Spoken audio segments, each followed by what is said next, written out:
So this is kind of how it looks like when it's set up. My little Coleman grill runs off of a 6-foot propane hose. It goes from there, just rides up this side here to the tank up top.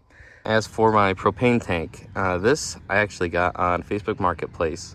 Some guy had a camping trailer and he was going full solar, so he took off both of the propane, and I actually picked it up for 60 bucks, the tank and that. So it was perfect.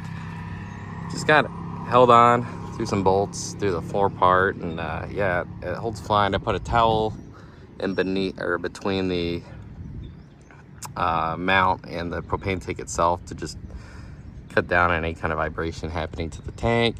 Have it tied down just in case too. So I think in the future when I do my dual swing out, that propane tank, I'll probably have it mounted on there, maybe on the spare tire, who knows. The roof rack is actually a tradesman.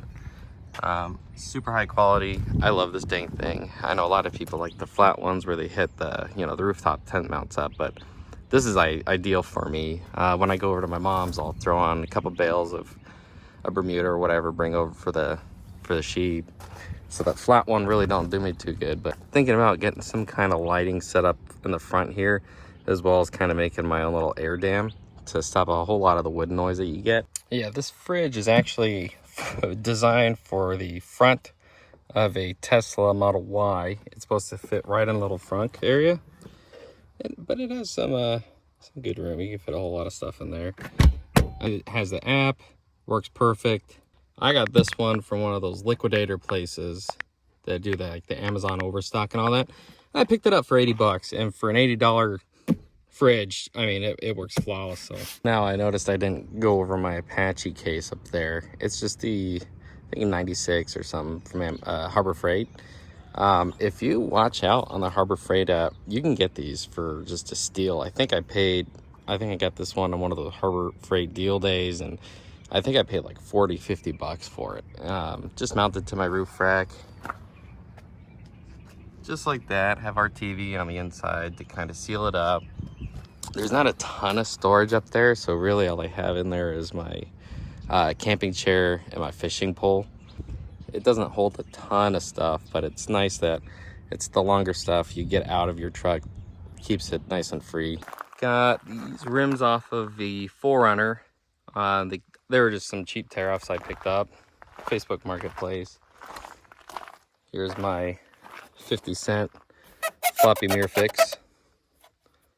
Just tied up a shoelace to it. You saw earlier where I hit the tree. It'll give in, but then you just move it back and it'll sit.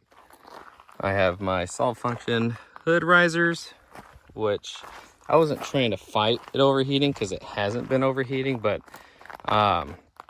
it was more about just helping it out more than anything. This last summer we had over 100 days, over 100 degrees. I just much rather be nicer to it. This is the AVS bug deflector. It does not do a phenomenal job. I have the Ironman 2.5 or 2-inch lift. So far rides good. I probably have about, I want to say 20,000 miles on it so far. It's all right. I lay down on this side. I got these really thick Pendleton blankets, courtesy of the Salvation Army or the Goodwill. Perfect blankets, really thick. They're perfect for sleeping on. You put one of them down, two of them down. Don't matter what temperature it is, you're warm. Usually I'll put on my little REI sleep pad. It takes like half a second to inflate. You just put it down, the blanket over it, and then you're fine. I have my fridge there, what kind of acts like a little table, and this whole thing is just storage. But my Molly panel, which I'm going to start using a little bit more. It's kind of newer. Kind of like it, kind of don't. So far, I just use it to hang my lights. Really, I got my little Bluetooth speaker. That's my dog's water dish. So, in this drawer is my little REI super old sleep roll. Yard sale, like $5. These are my little fold-out solar panels I got. They are not good enough. I think they only do like 40. So these definitely need to be upgraded. There's that. This little guy is kind of like a little camp bag or kitchen bag. Little gloves, which mainly for moving the cast iron around. Utensils, lighter. This is my little water thing. I did the thing where you kind of Dremel off these tabs, and then it fits perfect into my Scepter water jug right there. And yeah, it works fantastic. This right here, this is my little camp table. Super lightweight. Again, thrift store, $5. Right back there is my hammock. I have some other like mechanics gloves. These are the PCI ones. Super nice. That's kind of it for what goes back there. Net gaiter for dust and stuff. Really handy to have. But that's all that drawer. I'll put everything back and then we'll look at the other drawer. This is my little toe strap. More little lights, bug spray. I keep just regular kind of grocery store bags in here. These nice little flashlights. They're made out of metal. I have an extra one of these. Should be living with the other one in there. These Vortex binoculars. Super nice, super handy. This toe strap actually won at one of our nonprofits raffles. It was donated to us, and but yeah, I got toe straps, little soft shackles, little AAA tire inflator, my little jump start box, which is, I mean, so handy all the time. This is a little tire patch kit. Tools. About just for anything this thing needs. Every single socket. Some spare parts in here, but not a lot. I got a little flannel back there. This is my Garmin Overlander. I love it. It works good. The only thing though is the topography and all that. It's not the best. So it's in essence an Android tablet. So I did side load Onyx Maps onto it, and it works pretty dang good.